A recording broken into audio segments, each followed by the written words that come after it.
पुत्र आप सभी को मुंडा मैथ्स पर स्वागत करता हूं। चलिए दोस्तों, हम लोग आज की इस वीडियो में बहुत ही बढ़िया एक सेट पे कुछ प्रैक्टिस करेंगे। तो देखिएगा ध्यान से। सबसे पहला क्वेश्चन है पार्टनर साहब आपके स्क्रीन पे। थोड़ा सा सब आदमी आप लोग अपने वीडियो को शेयर कीजिए पार्टनर साहब, और लास्ट में कमेंट पक्का कीजिएगा कि आप सब आदमी को यह सब सेट का क्वेश्चन कैसा लगा।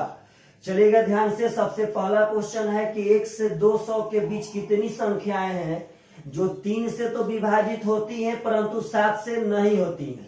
तो पहले इसका बात समझिएगा। कह रहा है कि 1 से लेकर के 200 तक कितनी संख्याएं हैं जो 3 से तो कटेगा परंतु 7 से नहीं कटेगा।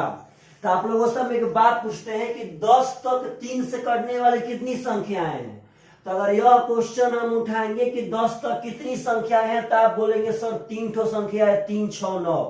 तो देखिए पार्टनर साहब, किसी भी संख्या तक 3 से कटने वाली, 5 से कटने वाली, 6 से कटने वाली कितनी संख्या है, अगर इसका बढ़िया से डाटा निकालना है हम पूछते हैं 10 तक कितनी संख्याएं हैं। तो 10 में 3 से भागा दीजिए, 3 3 9, यानी पार्टनर साहब 3 ठो संख्या होगा।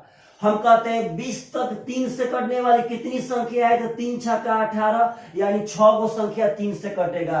हम कहते हैं 50 तक 3 से कटने वाली कितनी संख्या है, तो 16 3 48, यानी 16 गो संख्या है जो 3 से कटेगी। तो मेरे भाई क्वेश्चन यही पूछ रहा है कि 1 से लेकर के 200 तक में आप उतना संख्या गिन करके बता दीजिए जो 3 से कटे परंतु 7 से नहीं कटे। इसका पहले बात समझिए। सबसे पहले आप लोग को यह मालूम रहना चाहिए कि 3 से कितनी संख्याएं कटेगी। तो 1 से लेके 200, बस खाली 200 में 3 से भाग दे दीजिए। 3 6 18, 3 6 18, मतलब 66 गो ऐसी संख्या है जो 3 से कटेगी लेकिन 7 से नहीं कटे। तो पार्टनर साहब आप एक बात समझिएगा सब आदमी, वैसी संख्या जो 3 से कटे लेकिन 7 से नहीं कटे, मतलब पार्टनर साहब हमको जो 7 से संख्या कटे उसको छांट देना है। वैसी संख्या जो 7 से कटे उसको छांट देना है, क्योंकि हमें वह लेना है जो 3 से कटे लेकिन 7 से नहीं कटे। तो अब हम सब आदमी को वैसी संख्या खोजना पड़ेगा जो 3 और 7 दोनों से कटता हो। तो 3 और 7 दोनों से वही संख्या कटेगा पार्टनर साहब जो यह दोनों के एलसीएम से कटेगा, यानी कि 21 से कटेगा। यानी हम सब आदमी को वह संख्या खोजना पड़ेगा कि 1 से लेकर के 200 तक में 21 से कटने वाली कितनी संख्याएं हैं। तो बस वही बात, 200 में 21 से भागा दे दीजिए, 21 नवा हो जाएगा 189, यानी 21 से कटने वाली 9 ठो संख्या है, और जो 21 से कटेगा वह 7 से पक्का कटेगा मेरे भाई। तो हमको वैसी संख्या चाहिए जो 7 से नहीं कटे, यानी पार्टनर साहब 9 गो संख्या है जो 7 से कटेगा। तो यह नहीं कटवाना है पार्टनर साहब, इसको नहीं चाहिए।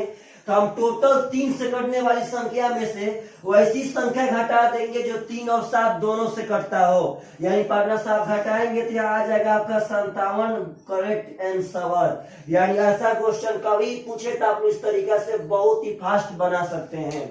यदि बनाने आएगा तो बहुत फास्ट बना सकते हैं, और नहीं बनाने आएगा तो आप लोग एपीजीपी के फॉर्मूला से ढूंढते ही रह जाएंगे पार्टनर साहब, टाइम बहुत जल्दी बर्बाद कर देंगे। चलिएगा ध्यान से। अगला क्वेश्चन बहुत ही सुंदर सुंदर क्वेश्चन है सब। ऐसा क्वेश्चन आपकी एग्जाम में कभी भी आए तो आप सब आदमी से पक्का पक्का बन करके आना चाहिए। अगला क्वेश्चन कह रहा है कि 10 महिलाएं किसी काम को 6 दिन में पूरा कर सकती है, 6 पुरुष उसी काम को 5 दिन में कर सकते हैं, और 8 बच्चे उसी काम को 10 दिन में पूरा कर सकते हैं। तो एक महिला, एक पुरुष और एक बच्चे की क्षमता का अनुपात क्या होगा। तो पहले क्वेश्चन पढ़िए। 10 महिलाएं किसी काम को 6 दिन में, यानी 10 वुमेन 6 दिन में किसी काम को कर सकती है। उसी काम को 6 पुरुष 5 दिन में, यानी कि 6 मैन उस काम को 5 दिन में कर सकते हैं। और उसी काम को कह रहा है पार्टनर साहब कि 8 बच्चे, 8 बॉय 10 दिन में कर सकते हैं। तो महिला, पुरुष और बच्चा के क्षमता का अनुपात क्या होगा। सबसे पहले आप लोग ध्यान देंगे तब 5 से कटेगा, 5 दूनी का 10 और 5 दूनी का 10। 2 से ध्यान देंगे तो 2 और 2 और 2 3 6, और पार्टनर साहब यह नहीं कटेगा। तो यहाँ पे 6 ओमैन बराबर 3 मैन बराबर 8 बॉय है। अगर यहाँ से ओमैन, मैन और बॉय का क्षमता निकालना होगा तो आप लोग को ढक्कन विधि से निकालना पड़ेगा। अगर इसको ढकेंगे तो 8 3 24 हो जाएगा पार्टनर साहब, अगर एम ढकेंगे तो 8 का 48 हो जाएगा यहाँ से, और वाई ढकेंगे तो 6 3 18 हो जाएगा। जब ध्यान से देखेंगे तो 6 से कटेगा, 6 चौके 24, 6 8 48 और 6 3 18, यानी 4:8:3 इज द करेक्ट आंसर। तो ऐसा क्वेश्चन पूछे तो आप सब आदमी पक्का एग्जाम में बनाकर दिखा सकते हैं। चलिएगा ध्यान से भाई जी, अगला क्वेश्चन जो बहुत ही सुंदर है, समझिएगा सब आदमी। कह रहा है दो बेलन के आयतन का अनुपात 7:3 है और उनके ऊंचाई का अनुपात 7:9 है। पहले बात समझिए सब आदमी, बेलन दो ठो है, उनके आयतन का अनुपात है 7:3 और उनके ऊंचाई का अनुपात है 7:9। अब कह रहा है भाई यदि दूसरे बेलन के आधार का क्षेत्रफल 154 वर्ग सेंटीमीटर हो तो पहले बेलन की त्रिज्या बता दीजिए क्या होगा। पहले का बात समझिए, तो बेलन का आयतन होता है पार्टनर साहब पाई आर स्क्वायर एच। बेलन का आयतन होता है पाई आर स्क्वायर एच। यदि बेलन के आयतन में यदि हम त्रिज्या से भाग देंगे, यदि बेलन के आयतन में यदि हम त्रिज्या से भाग देंगे तो मेरा पाई आर स्क्वायर बचेगा, यानी कि बेलन के आधार का क्षेत्रफल। पहले मेरा बात समझिए सब आदमी, यदि बेलन के आयतन में हम त्रिज्या से ऊंचाई से भाग देंगे, यदि बेलन के आयतन में हम ऊंचाई से भाग देंगे तो हमें बचेगा पाई आर स्क्वायर, यानी कि बेलन के आधार का क्षेत्रफल, क्योंकि बेलन का आधार वृत्ताकार होता है और वृत्त का क्षेत्रफल होता है पाई आर स्क्वायर। तो बस पार्टनर साहब यही समझिएगा यहाँ ध्यान से, यह है बेलन का आयतन, तो बेलन के आयतन में उसके ऊंचाई से भाग दे दिए। यह है बेलन का आयतन, उसमें ऊंचाई से भाग दे दिए पार्टनर साहब। यह मेरा बच गया क्या चीज, तो पार्टनर साहब समझिएगा ध्यान से, यह मेरा बच गया बेलन के आधार का क्षेत्रफल। यहाँ 3:3:1 हो जाएगा। तो बेलन का आधार का क्षेत्रफल हो गया 3:1। तो दूसरा बेलन का आधार का क्षेत्रफल 154, यानी कि 1 का मान है अगर 154 तो 3 का मान यहाँ से निकाल लेंगे पार्टनर साहब, 4×3 = 12 का 2 और परत या 45 से 462, यानी पहला बेलन के आधार का क्षेत्रफल है 462। तो आधार का क्षेत्रफल का फॉर्मूला होता है पाई आर स्क्वायर, क्यों, क्योंकि बेलन का आधार होता है वृत्ताकार। तो पार्टनर साहब यह 462 करेंगे तो यहाँ से कटेगा 22 दूनी का 44, 22 से कम 22, तो आर स्क्वायर का मान हो जाएगा 21×7, यानी पार्टनर साहब यह 7, इस 21 को हम 7×3 कह सकते हैं, तो आर बराबर 7 हो जाएगा 3 रूट के अंदर में, यानी 7√3 इज द करेक्ट आंसर। तो आप लोग ऐसे इस क्वेश्चन को बहुत ही फास्ट बना सकते हैं कि यदि आयतन में ऊंचाई से भाग देंगे तो आधार का क्षेत्रफल बचेगा, और यही आधार के क्षेत्रफल से हमको डाटा दिया है कि पहला बेलन कैसे दूसरा बेलन का आधार का क्षेत्रफल 154 है, तो 1 का मान 154 तो 3 का मान 462, तो वहां से त्रिज्या निकाल दिया, आपका करेक्ट आंसर आ गया। ऐसा क्वेश्चन पार्टनर साहब कभी पूछे तो आप सब आदमी से एकदम रियलिटी में होनेस्टी से बन करके आना चाहिए एग्जाम में से। चलिएगा ध्यान से, अगला क्वेश्चन जो बहुत ही सुंदर है मेरे भाई, और ऐसा क्वेश्चन पूछे तो आप सब आदमी से बनना भी चाहिए एग्जाम में। क्वेश्चन कह रहा है अगला नेक्स्ट क्वेश्चन कह रहा है कि कंचन एक घड़ी अंकित मूल्य पर 25% छूट पर खरीदती है। पहले बात समझिएगा, मान लेते हैं उसका अंकित मूल्य 100 है तो उसके 25% छूट पर खरीदी पार्टनर साहब। तो आप बताइए सब आदमी, तो यदि 25% डिस्काउंट पे खरीदेगी तो खरीदेगी 75 में, यह आपका क्रय मूल्य हो गया पार्टनर साहब, वह 75 में खरीदी। आगे कह रहा है मेरे भाई कि वह इसे खरीदी गई कीमत पर 75% के लाभ पर बेचती है।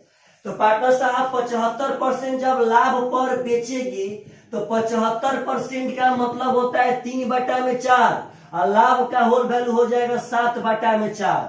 तो आपका क्रय मूल्य मालूम है, चाहिए विक्रय मूल्य, तो बस पार्टनर साहब विक्रय मूल्य चाहिए तो क्रय मूल्य में होल वैल्यू का सीधा गुणा कर देंगे, आपका विक्रय मूल्य आ जाएगा। जब गुणा करेंगे तो आएगा 7×5 = 35 का 5, हाथ में पार्टनर साहब 3, 7×7 = 49, 3 = 52। समझिएगा ध्यान से, अगर भागा देंगे यहाँ से तो हो जाएगा 4 से 13, 4 एकम 4, यानी कि 131.25। तो पार्टनर साहब हम इतना में खरीदे और इतना में बेच दिए। तो अब मेरा क्वेश्चन कह रहा है, आप लोग ध्यान से पढ़ेंगे तो क्वेश्चन कह रहा है कि अंकित मूल्य पर उसका लाभ प्रतिशत क्या होगा।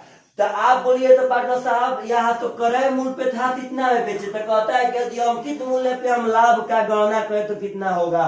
तो मेरा अंकित मूल्य हो जाएगा 100 और बेच रहे हैं 131.25 पे, तो पार्टनर साहब 31.25 रुपया यहाँ लाभ होगा।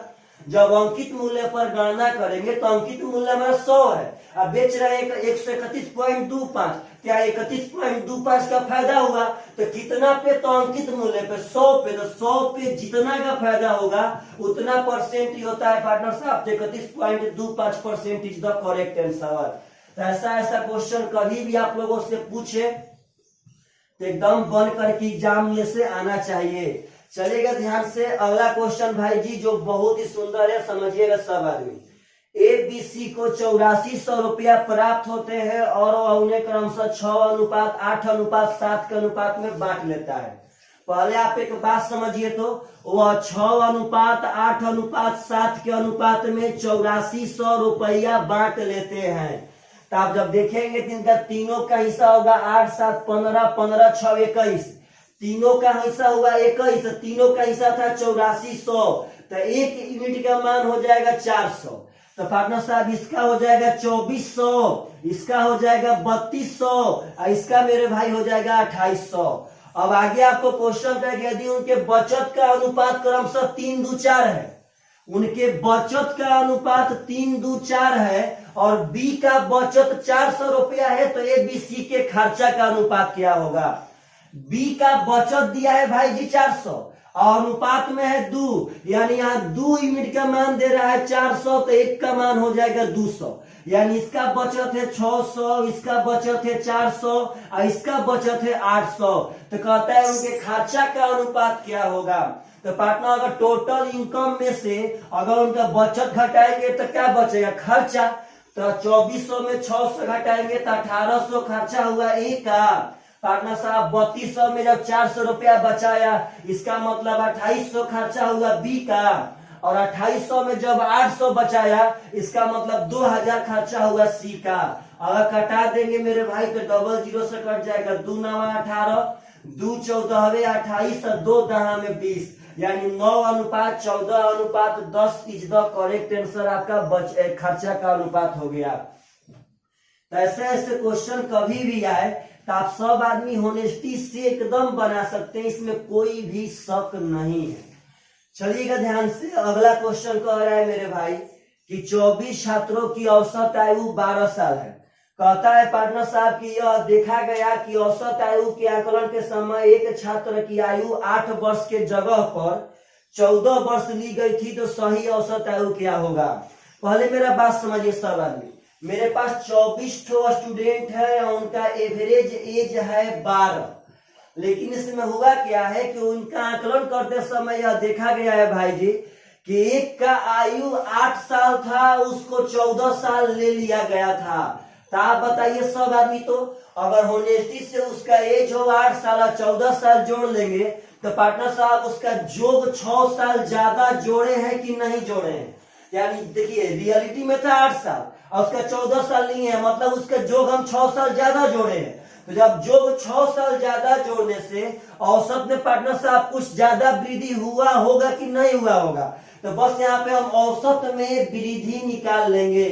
तो पार्टनर साहब जोग बढ़ा, आपका ध्यान दीजिएगा 6 साल, तो 24 स्टूडेंट था, तो जोग बाटा में संख्या यानी औसत बढ़ेगा 1/4 यानी 0.25 साल। और देखिए जोग 6 साल ज्यादा लेने से उसका औसत 0.25 साल बढ़ गया है। तो सही औसत कब आएगा, यह तो औसत तब का है जब 14 साल लिए थे तब। तो 14 साल लिए होंगे तो 0.25 बढ़ के आया होगा। तो सही औसत तभी आएगा जब 12 में से हम 0.25 घटा देंगे, यानी 11.75 इज द करेक्ट आंसर। तो ऐसे भी क्वेश्चन एग्जाम में बहुत आते हैं। जब ऐसे क्वेश्चन है तो आप सब आदमी से एकदम एग्जाम में बन करके आना चाहिए। आप लोग प्लीज कमेंट पक्का कीजिएगा कि आप सब आदमी को जो यह सेट का बैच है वह फायदा देता है कि नहीं देता है। अगला क्वेश्चन कह रहा है मेरे भाई कि वस्तु के क्रय मूल्य का 70% उसके विक्रय मूल्य के 40% के बराबर है, तो लाभ और हानि का परसेंट क्या होगा। क्रय मूल्य का 70% उसके विक्रय मूल्य के 40% के बराबर। डरिए मत, परसेंट सोना से परसेंट सोना खत्म। यानी मेरे भाई सीपी और एसपी का अनुपात हो जाएगा 4:7। एकदम डायरेक्ट समझिए आप कि हम 4 में खरीदे और 7 में बेचे, इसका मतलब हम 3 का फायदा कमाए हैं, लाभ हो रहा है। किस पर? तो क्रय मूल्य पे, तो गुणे 100 कर देंगे पार्टनर साहब। तो 3/4 का मतलब होता है 75% इज द करेक्ट आंसर। तो ऐसा क्वेश्चन पूछे भाई जी, तो ऐसा क्वेश्चन बहुत ही आसान होते हैं और एग्जाम में आसान क्वेश्चन ही आते हैं। देखिए एक बात, जो लड़का प्रतिदिन सेट देखेगा अपना 30 से 40 मिनट यदि पार्टनर साहब रात में 8 बजे बर्बाद करता है, तो हम एक बात का दिलासा पक्का दिलवाते हैं कि उसका बस इस 40 मिनट का बर्बाद करने से हमेशा हमेशा उसका मैथ जो है वो अपडेट रहेगा। वो किसी भी थ्योरम को भूल नहीं पाएगा कभी भी। टोटली थ्योरम उसके माइंड में एकदम घूमते रहेंगे। चलिएगा ध्यान से। तो अगला क्वेश्चन कह रहा है कि यदि मैं अपनी सामान्य गति के 7/6 के गति से चलता हूं तो 15 मिनट जल्दी पहुंचता हूं, तो मैं दफ्तर पहुंचने में सामान्यतः कितना समय लेता हूं। तो पार्टनर साहब ऐसा क्वेश्चन हम बताए थे कैसे बनता है। तो हम अक्सर बताया करते थे कि हम कितना भी जाएंगे तो अपने दफ्तर, देखिए अपने घर से और दफ्तर की दूरी कभी चेंज नहीं होगी। किसी भी चाल से चले तो मेरे घर और मेरे ऑफिस की दूरी चेंज होने वाली नहीं है, मतलब दूरी हो गया कांस्टेंट। इसका मतलब कह रहा है कि हम लोग 7/6 चाल से चलते हैं। इसका मतलब है कि मेरा पहले चाल 6 था अब 7 है, यानी पार्टनर साहब मेरा सामान्य चाल 6 था अब 7 है, तभी तो चाल बढ़ रहा है, तो हम 15 मिनट जल्दी पहुंच रहे हैं। तो मेरा सामान्य चाल 6 है, यानी पहले वाला चाल मेरा सामान्य चाल है। यदि दूरी कांस्टेंट होगा तो दोनों का रेशियो रिवर्स होगा, यानी टाइम हो जाएगा 7:6। तो यह पहले वाला चाल है तो यह पहले वाला टाइम है, यह सामान्य चाल है तो यह सामान्य टाइम है। तो हमको सामान्य टाइम ही निकाल के दिखाना है। यहाँ यूनिट में पहुंचा है 1 यूनिट जल्दी, पहले 7 में पहुंचता था अब 6 में, तो 1 यूनिट जल्दी पहुंचा है, पहुंचा है 15 मिनट। यानी पार्टनर साहब सामान्य समय तो 7 का मान 15 7 105 मिनट लेगा आपका करेक्ट आंसर। तो ऐसे क्वेश्चन है तो आप लोग बहुत जल्दी बना सकते हैं, लेकिन कब? जब अपडेट रहेंगे तब। तो आप लोग तो लॉकडाउन में भाई जी पढ़ नहीं रहे हैं, कृपया करके यह वीडियो तो पक्का देखिए ताकि आप सब आदमी का मैथ एकदम ताजा एकदम रहे मेरे भाई। अगला क्वेश्चन कह रहा है कि एक व्यक्ति बी को 3 वर्ष के लिए 10,000 रुपया और सी को 4 वर्ष के लिए 6,000 रुपया समान दर साधारण ब्याज पर उधार देता है, तो दोनों से कुल 5400 रुपया ब्याज प्राप्त होते हैं। तो ब्याज की दर क्या है? आप लोग बात समझिए, 10,000 रुपया दिया है 3 साल के लिए और 6,000 रुपया दिया है 4 साल के लिए और दोनों से ब्याज दिया है 5400। तो अगर हम मान लेते हैं कि मेरे ब्याज का दर है 8%, तो यह दिया है 3 साल के लिए, तो यहाँ इसका 3% साधारण ब्याज देना होगा। अगर यहाँ पार्टनर साहब 4 साल के लिए लिया है तो 4% साधारण ब्याज देना होगा। जब कटाएंगे तो परसेंट से डबल सोना खत्म, परसेंट से डबल सोना खत्म। यानी पार्टनर साहब 300 बार यहाँ ब्याज दिया, यहाँ दिया है 240 आर ब्याज और टोटल ब्याज दिया है 5400। जब टोटल ब्याज का हम आंकड़ा करेंगे पार्टनर साहब तो आ जाएगा 540 आर, यही ब्याज दिया है 5400। जब आप ध्यान से देखेंगे तो यह 10 बार में कट जाएगा, यानी आर का मान आ गया 10%। और आपसे यही तो पूछा गया था कि उसके ब्याज का दर कितना होगा, तो 10% इज द करेक्ट आंसर। तो मेरे भाई कभी भी अगर देखिए विश्वास मानिए कि जो लड़का 8 बजे सेट देखेगा वह कभी भी पार्टनर साहब, यह बात समझ लीजिएगा, कभी भी मतलब वो मैथ भूलने वाला नहीं है। अगला क्वेश्चन कह रहा है कि यदि एक्स क्यू है मेरे भाई, यदि x Q plus 2x square, x Q plus 2x square minus 5x plus k को कहता है पार्टनर साहब कि यदि x प्लस 1 से विभाजित होता है तो k का मान क्या होगा। कहता है कि जो यह व्यंजक है वह x प्लस 1 से विभाजित होता है, मतलब पूरा पूरा कट जाएगा। तो पूरा पूरा कटे या कब, जब भाग देंगे तब। तो हम लोग एक बात पढ़े हैं कि जिस चीज से हम लोग भाग देंगे वहां से x का मान निकाल करके यदि हम बहुपद में बैठाएंगे तो हमारा शेषफल आएगा। अगर x का मान निकाल के बहुपद में बैठाएंगे तो मेरा शेष आएगा, शेष। तो अगर x बराबर यहाँ -1 बैठाते हैं तो -1 का क्यों हो जाएगा -1, -1 का स्क्वायर +1, +1 गुणे 2 हो जाएगा 2। यहाँ -1 बैठाएंगे तो माइनस माइनस हो जाएगा +5, प्लस के जो कहते हैं।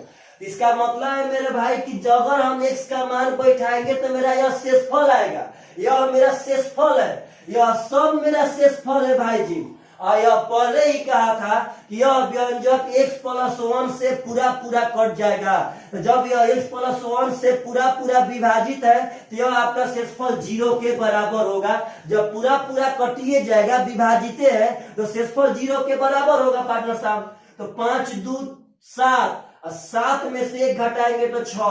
तो अगर पार्टनर साहब यह 6 को हम उधर भेज देंगे तो k बराबर -6 इज द करेक्ट आंसर। तो ऐसा क्वेश्चन कभी भी आप लोगों से पूछे, यह शेषफल प्रमेय से क्वेश्चन है, आप सब आदमी से एकदम पक्का पक्का एग्जाम में बन करके आना चाहिए। चलिएगा ध्यान से मेरे भाई, अगला क्वेश्चन जो बहुत ही इंपॉर्टेंट है, बहुत इंपॉर्टेंट क्वेश्चन कह रहा है कि अगर 3x प्लस 1 बटा में 5x बराबर 7, 3x प्लस 1 बटा में 5x बराबर 7, तो आप लोगों से मान पूछ रहा है कि 5x बाटा में 15x square plus 15x plus 1 का मान बता दीजिए क्या होगा। तो आप लोग को हम बताएं, एक अलजेब्रा बनाने के लिए सबसे इंपॉर्टेंट बात है कि सबसे पहले क्या दिया है और क्या पूछा है। अगर यह चीज हमको दिया है किसी चीज से भाई जी यहाँ पे पहुंच जाना है, तो आप यहाँ पे दिमाग लगाइए कि किस चीज से हम भाग दे कि यह इस पैटर्न पे सेट हो।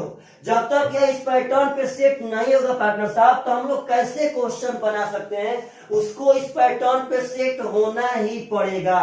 तो आप जब यहाँ ध्यान देंगे पार्टनर साहब, तो हम ऊपर नीचे 5x से भागा दे रहे हैं, ऊपर नीचे 5x से भागा। जब ऊपर 5x से भागा देंगे तो 1 बचेगा। जब हम 15x स्क्वायर में 5x से भागा देंगे तो x से x खत्म, 5 3 15, यानी यहाँ बचेगा 3x। जब यहाँ 15x में हम 5x से भागा देंगे तो x से x खत्म, 5 3 15, तो यहाँ बचेगा 3 और यहाँ बच जाएगा 1 बटा 5x। तो जब हम ध्यान देंगे पार्टनर साहब तो हमको 3x प्लस 1 बटा 5x का मान यहाँ 7 मालूम है। 3x प्लस 1 बटा 5x का मान जब 7 मालूम है तो 3x प्लस 1 बटा 5x का मान हम यहाँ 7 बैठा देंगे। यहाँ 7 प्लस 3 हो जाएगा 10, यानी 1 बटा में 10 इज द करेक्ट आंसर। तो मेरे भाई ऐसा क्वेश्चन कभी भी आए, कभी भी आए, हमेशा हमेशा आप सब आदमी से ऐसा क्वेश्चन पक्का पक्का एग्जाम में बन करके आना चाहिए। चलिएगा ध्यान से। तो अगला क्वेश्चन बहुत ही सुंदर है, बहुत सुंदर। अगला क्वेश्चन कह रहा है कि x स्क्वायर प्लस x बराबर 19। तो आप लोगों से मान पूछा है कि x प्लस 5 का स्क्वायर प्लस 1 बटा में x प्लस 5 के स्क्वायर का मान क्या होगा। तो मेरे भाई आप एक बात समझिए कि हम लोग a square plus b square का मान तभी निकाल सकते हैं जब मेरे पास a प्लस b का मान रहेगा तब। यह अलजेब्रा का बहुत ही सुंदर क्वेश्चन है, बहुत सुंदर। a square plus b square का मान तभी निकाल सकते हैं जब मेरे पास a प्लस b और नहीं तो a माइनस b का मान मालूम रहेगा तब। तो चलिए यहाँ पर a प्लस b का ही मान ट्राई करते हैं, सेट हो रहा है कि नहीं हो रहा है। चलिएगा यहाँ पे a और प्लस b का मान यहाँ पे हम निकालने का कोशिश कर रहे हैं। अगर a प्लस b का मान आ जाए तो a square plus b square का मान पक्का पक्का आ जाएगा। तो पार्टनर साहब a प्लस b करेंगे तो x प्लस h ले, x देखिए x प्लस 5 ले, अगर x प्लस 5 का गुणा कराएंगे तो हो जाएगा x प्लस 5 का होल स्क्वायर। तो x प्लस 5 का होल स्क्वायर होगा x स्क्वायर, यानी कि a square plus b square यानी 5 का स्क्वायर 25 और प्लस 2ab। तो 2 गुणे x गुणे 5 हो जाएगा 5 दूनी का 10x यह +1 जो का तेमा बाटा में x + 5। पहले बात समझिए सब आदमी, a प्लस b का मान रहेगा तो हम a square plus b square निकाल सकते हैं।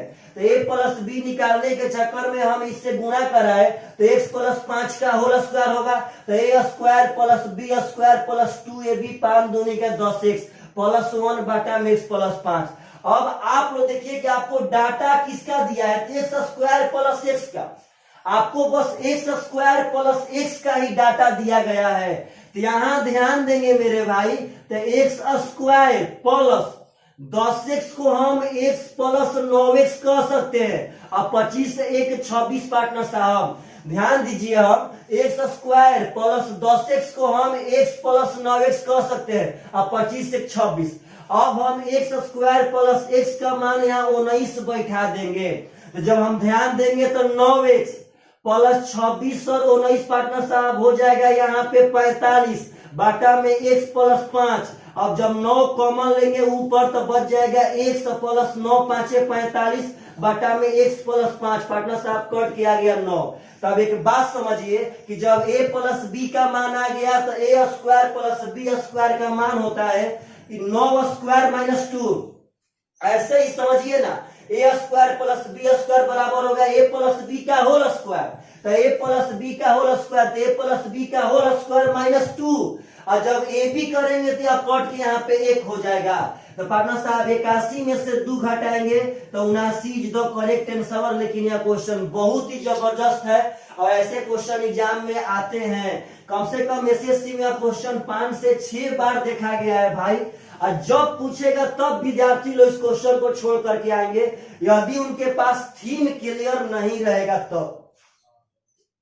यदि थीम क्लियर रहता है तब तो क्वेश्चन नहीं छूटेगा, और यदि थीम क्लियर नहीं रहता है तो क्वेश्चन छोड़ना पड़ जाएगा। अगला क्वेश्चन करे कि त्रिभुज ABC में माध्यिकाएं AD, AE और CF, सॉरी पार्टनर साहब थोड़ा सा टाइपिंग करने में गलत हो गया है, यहां ध्यान दीजिएगा सब आदमी। कहता है कि त्रिभुज ABC में 3 माध्यिकाएं, तो यहाँ पे AD माध्यिका तो सही है, लेकिन यहाँ पे BE है, यह AE नहीं है, यह BE है, समझिएगा सब आदमी।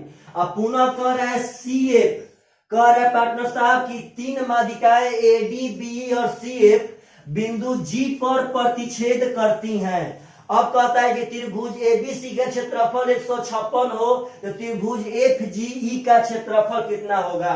हमसे FGE का एरिया पूछा गया। देखिए तो FGE कहां पे है, FGE यानी पार्टनर साहब इसको मिलाना पड़ेगा। तो पहले एक आप बात समझिए सब आदमी, आप सब आदमी को हम एक बात बताए थे मेरे भाई, इस बात को मत भूलिएगा सब आदमी। बहुत ही जबरदस्त क्वेश्चन यहाँ पे आपके सामने आ चुका है। हम बताए थे कि अगर किसी भी त्रिभुज में अगर तीनों माध्यिका खींचा जाए तो त्रिभुज 6 बराबर भाग में बढ़ जाएगा। तो आपका यह एक यह तो 6 हो गया, यह उसका पहला स्टेज था। और दूसरा स्टेज पार्टनर हम बताए थे कि अगर हम इसको ऐसे मिला देंगे, इसको ऐसे मिला देंगे और इसको ऐसे मिला देंगे, तो यह वह क्वेश्चन हुआ कि किसी भी त्रिभुज के तीनों भुजा के मध्य बिंदु को मिलाया जाए, क्योंकि माध्यिका तो मध्य बिंदु पर हिट करती है। तो तीनों बिंदु के यदि मध्य बिंदु को मिलाया जाए तो त्रिभुज 4 बराबर बराबर भाग में बढ़ता है। तो आप एक बात समझिएगा, यह जो आपका सेंट्रॉइड है, जो केंद्रक है, यह तीनों माध्यिका के चलते वार्ता का केंद्रक था। लेकिन एक थ्योरम कहता है कि किसी भी त्रिभुज में जो केंद्रक बड़का त्रिभुज का होता है, यदि उसके तीनों भुजा के मध्य बिंदु को मिलाया जाए तो बनने वाले छोटा त्रिभुज का भी केंद्रक यही होता है। मतलब पार्टनर साहब की जब यह सेंट्रॉइड है छोटका का, तो यह सब माध्यिका होंगी, सब। यह आप लोग क्वेश्चन विद इन 2 सेकेंड का है, लेकिन थ्योरम जानते रहेंगे तब। यह आपका सब माध्यिका होगा, सब माध्यिका। और माध्यिका त्रिभुज को 6 बराबर भाग में बांटता है, यानी मेरे भाई यह 1 1 1 1 या 6 को बराबर बराबर भाग हो जाएगा। तब एक बात समझिएगा, यह हो जाएगा 6, तो आपका यह भी 6 होगा, यह भी 6 होगा और यह भी 6 होगा। कैसे? यह तीनों मध्य बिंदु है, तो मध्य बिंदु मिलाने पर त्रिभुज 4 बराबर भाग में बटेगा। तो यहाँ मध्य बिंदु का गुणफल किया है और इसमें माध्यिका का गुणफल किया है। तो हमसे पूछा गया है FGE, मतलब पार्टनर साहब इतना का मान कितना होगा। तो आप ध्यान देंगे तो FGE यानी पार्टनर साहब एक और एक, आपको 2 यूनिट का मान निकाल के दिखाना है। FGE के अंतर्गत यहाँ पे 2 यूनिट का मान निकाल के दिखाना है। आपको दिया है टोटल त्रिभुज का एरिया, तो टोटल त्रिभुज यहाँ से हो जाएगा 24 यूनिट। तो 24 यूनिट का मान दिया है 156। तो पार्टनर साहब हमको निकालना है FGE यानी कि 2 यूनिट का मान। तो पहले आप यहाँ देखिए, शायद आपका कट है 24 में पार्टनर साहब। चलिएगा, अगर 24 यूनिट का मान है 156, तो पहले 4 से कटा लेते हैं। 4 6 का 24, 4 3 12, 4 9 36। पार्टनर साहब 3 दूनी का 6 और 3 से 13। तो 1 यूनिट का मान हो जाएगा 13 बटा में 2। तो यह 1 का मान है, हमको निकालना है FGE मतलब 2 का मान। तो यहाँ 2 से गुना कर देंगे पार्टनर साहब। FGE का क्षेत्रफल हो जाएगा 13 वर्ग centimetre. Is the correct answer. यह बात समझिएगा, ऐसा क्वेश्चन कभी भी आए तो आपका यह एक है, यह एक है, और ऐसे मिलाएंगे तो यह भी आपका एक एक बन के यह 6 हो जाएगा। यह भी 6 होगा, यह भी 6 होगा, यह भी 6 होगा। तो टोटल त्रिभुज होता है 24। उसके बाद इसमें जिसका कहेगा आप यहाँ से निकाल सकते हैं। बहुत जल्दी हम यह त्रिभुज के थ्योरी में पढ़ाने वाले हैं, तो आप लोग एकदम निश्चिंत रहे। बहुत जल्दी यहाँ पे हम पहुंच जाएंगे ज्योमेट्री में। तो कृपया आप सब आदमी साइड से जितना हम चैप्टर पढ़ा रहे हैं वो सब चैप्टर पढ़िए पार्टनर साहब, उसका प्रैक्टिस कीजिए एकदम जबरदस्त तरीका से। अगला क्वेश्चन कहता है त्रिभुज ABC में कोण ABC का मान 15 डिग्री है। पहले पार्टनर साहब जब ही ऐसा क्वेश्चन पूछे तो बिना आप डरे सबसे पहले जो दिया है उसका फिगर बनाइए। त्रिभुज ABC में ABC का मान 15, तो ABC यानी इस कोण का मान दे दिया आपको 15 डिग्री। आगे करा कि BC पर एक बिंदु D इस प्रकार है कि AD बराबर BD। कहता है भाई जी कि BC पर एक बिंदु D, तो कहाँ है BC? इस BC पे एक बिंदु यहाँ D ले लीजिए। इस प्रकार है पार्टनर साहब की AD बराबर BD, मतलब यह AD रेखा और यह BD रेखा आपस में बराबर है। क्वेश्चन ही कह रहा, तो कह रहा है पार्टनर साहब की कोण ADC का मान कितना होगा। ADC का मान, तो आप जब ध्यान देंगे तो ADC यानी इस कोण के बारे में आपको बता देना है। तो बहुत आसान है। सबसे पहले आप लोग एक बात समझिए कि जब यह दोनों भुजा बराबर, तो क्या यह दोनों कोण भी बराबर होगा कि नहीं होगा? यदि आधार पे कि दोनों भुजा बराबर, तो आधार पे का दोनों कोण भी बराबर हो जाएगा। और यहाँ त्रिभुज का और रूल काम करेगा कि किसी भी त्रिभुज में एक भुजा को आगे बढ़ाने पर बनने वाला बहिष्ठ कोण अंदर के सामने के दोनों कोण के जोगफल के बराबर होता है। किसी भी त्रिभुज में एक भुजा को आगे बढ़ाने पर बनने वाला बहिष्ठ कोण अंदर के सामने के जोगफल के बराबर। यह 15 15 यानी 30 degree is the correct answer. इसी का मान पूछा है कि ADC का मान क्या होगा, तो 30 डिग्री। तो ऐसा क्वेश्चन है तो विदिन 5 सेकेंड के अंदर बनेंगे। लेकिन कब? जब ज्योमेट्री का टोटल थ्योरम आपके जबान पर याद रहेगा तब। और मेरे भाई थ्योरम याद रखने के लिए आप लोगों से हम रिक्वेस्ट करते हैं कि आप लोगों को जितना हम ज्योमेट्री अभी से पढ़ा रहे हैं उसको बार बार देखिए, क्योंकि अगर आप लोग अभी नहीं देखेंगे तो आगे जाके इतना ना थ्योरम हो जाएगा कि आप लोग पार्टनर साहब वो सब थ्योरम को उतना जल्दी नहीं याद कर पाएंगे। ऐसे हम सोचे हैं कि हम एक थ्योरम एक वीडियो में ही आपको पढ़ाएंगे, यानी भले वो वीडियो 5 मिनट का हो या 10 मिनट का हो, लेकिन एक थ्योरम एक ही वीडियो में पढ़ाएंगे ताकि आप सब आदमी जल्दी जल्दी किसी भी थ्योरम को ज्योमेट्री में ढूंढ पाए। चलिएगा ध्यान से, अगला क्वेश्चन मेरे भाई बहुत सुंदर है। कहता है कि एक वर्ग के विकर्ण की लंबाई 9√2 सेंटीमीटर है। इस वर्ग को पुनः आकार देकर त्रिभुज बनाया जाता है, तो उस त्रिभुज के सबसे बड़ा अंतःवृत्त का क्षेत्रफल क्या होगा? तो सबसे पहले एक आप बात समझिए, सब आदमी बढ़िया से समझिएगा प्रेम से, कि एक वर्ग है, इस वर्ग का विकर्ण है 9√2। तो यदि वर्ग का विकर्ण 9√2 है पार्टनर साहब, तो भुजा हो जाएगा 9। क्यों? क्योंकि भुजा पार्टनर साहब होता है तो विकर्ण होता है √2a। तो √2 तो जो कहते हैं है, और a का मान हो गया 9, यानी 9 9 9 9 भुजा हो गया। अब इसी वर्ग से एक ठो हम त्रिभुज बना रहे हैं। कह रहा है पार्टनर साहब कि इसी वर्ग से हम एक त्रिभुज बना रहे हैं। तो पार्टनर साहब जो मेरा त्रिभुज बनेगा, यहाँ पे आप ध्यान दीजिएगा, तो मेरे पास जिस आकार का वर्ग होगा उसी आकार से हम त्रिभुज बनाएंगे पार्टनर साहब। तो आपका यह ध्यान देना है कि आपका यह 9 यह 9 मतलब इसी को लेकर के हमको त्रिभुज बनाना है। तो 9 9 9 9 मतलब कि 36 मीटर पार्टनर साहब, 9 × 2 सेंटीमीटर था, तो यहाँ 36 सेंटीमीटर लंबा हमको हमारे पास रस्सी है और इसी रस्सी से त्रिभुज का एक आकार निर्मित कर देना है। हमसे कहता है कि सबसे बड़ा अंतःवृत्त का क्षेत्रफल क्या होगा।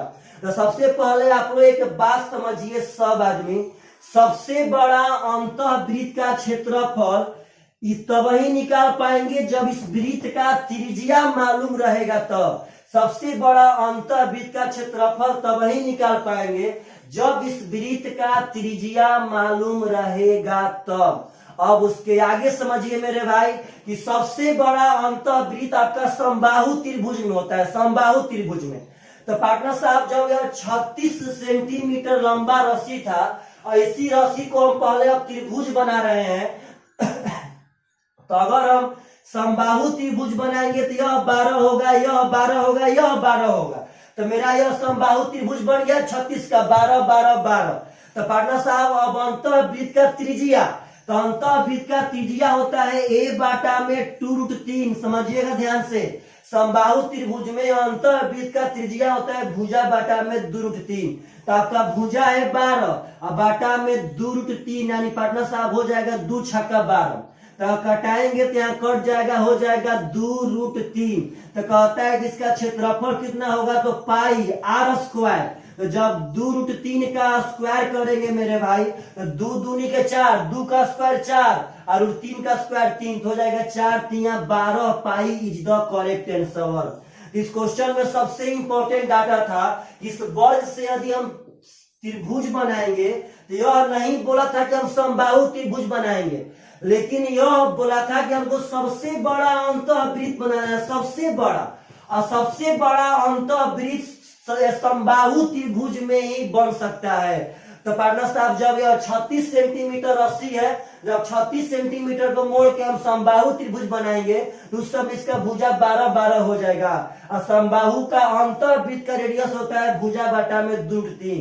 इसका रेडियस आ गया पार्टनर साहब 2√3। यहाँ से निकालिए क्षेत्रफल पाई r स्क्वायर, क्योंकि वृत्त का क्षेत्रफल होता है पाई r स्क्वायर। ऐसे ऐसे क्वेश्चन कभी भी आए तो आप लोग ऐसे ऐसे क्वेश्चन को बनाइए मेरे भाई। देखिए सेट का एकदम रियलिटी में तभी फायदा होगा, आप या पढ़े हो या नहीं पढ़े हो, आप प्रतिदिन सेट देखते हैं मन लगा करके, तो विश्वास मानिए माह 2 माह में अब एक भी ऐसा क्वेश्चन नहीं रहेगा जो आपके सामने नहीं आएगा। ऐसा बहुत सारा थीम होगा जो आपके जबान पर याद हो जाएगा। अगला क्वेश्चन कह रहा है कि 2 प्रतिच्छेदित वृत्तों की सामान्य जीवा की लंबाई 12 सेंटीमीटर। पहले बात समझिएगा, कहता है कि यदि उन वृत्तों का व्यास 15 सेंटीमीटर और 13 सेंटीमीटर तो उनके केंद्र के बीच की दूरी क्या है। सबसे पहले कहता है कि 2 प्रतिच्छेदी वृत्त, तो प्रतिच्छेदी वृत्त का अगर हम आकलन करेंगे तो मेरा यही वृत्त प्रतिच्छेदी वृत्त है। अब कहता है कि इनके सामान्य जीवा, इसका मतलब इसका उभयनिष्ठ जीवा, इसका उभयनिष्ठ जीवा का लंबाई दिया है 12 सेंटीमीटर और इसका व्यास दिया, इसका व्यास 15, इसका व्यास 13। तो आप बताइए सब आदमी, तो अगर मेरे भाई इसका व्यास है 15 तो त्रिज्या हो जाएगा 15 बाटा में 2, इसका व्यास है 13 तो रेडियस हो जाएगा 13 बाटा में 2। तो पार्टनर साहब कहता है कि दोनों के सेंटर के बीच का दूरी कितना होगा। तो आप लोग एक बात समझिए कि यह जीवा पे हमेशा हमेशा लंब होता है और जीवा को 2 बराबर भाग में बांटता है। तो जब यह जीवा था 12 तो यह 6 हो जाएगा, यह 6 हो जाएगा। तो आप लोग इस त्रिभुज में देखिए ध्यान से, आपका यह समकोण त्रिभुज है पार्टनर। तो अगर इस त्रिभुज में हम यह आधार निकाल लेंगे और इस त्रिभुज में यह आधार निकाल लेंगे और दोनों आधार को जोड़ देंगे तो सेंटर के बीच का दूरी आएगा कि नहीं आएगा। तो पार्टनर साहब आधार बराबर अंडर रूट कर्ण स्क्वायर, तो 225 बाटा में 4 और माइनस लंब स्क्वायर 36। तो पार्टनर साहब 36 चौके 144, तो 225 में से 144 घटाएंगे तो 81/4 यानी कि 9/2। यानी मेरे भाई यह आधार तो 9/2 आ गया। जब इसको निकालेंगे पार्टनर साहब तो पुनः कर्ण स्क्वायर यानी 169/4 और माइनस पार्टनर साहब आधार स्क्वायर तो 6 का स्क्वायर 36, 36 चौके 144। तो 169 में से 144 घटाएंगे तो आ जाएगा 25/4 यानी कि 5/2। तो पार्टनर साहब यह आ गया 5/2। तो कहता है दोनों के बीच का दूरी, तो दोनों को जोड़ देंगे पार्टनर साहब। आपका यह है 9/2, यह है 5/2। तो 9 5 होता है 14 और 14/2 करेंगे तो हो जाएगा 7 centimetre is the correct answer. यह सब क्वेश्चन बहुत ही सुंदर सुंदर क्वेश्चन है और आशा करते हैं आप सब आदमी को यह सब क्वेश्चन बहुत बढ़िया लगा होगा। तो प्लीज मेरे भाई जाते जाते कमेंट बॉक्स में कमेंट पक्का कीजिएगा कि आप सब आदमी को यह सेट फायदा कर रहा है कि नहीं कर रहा है। चलिएगा, बाय बाय, टेक केयर।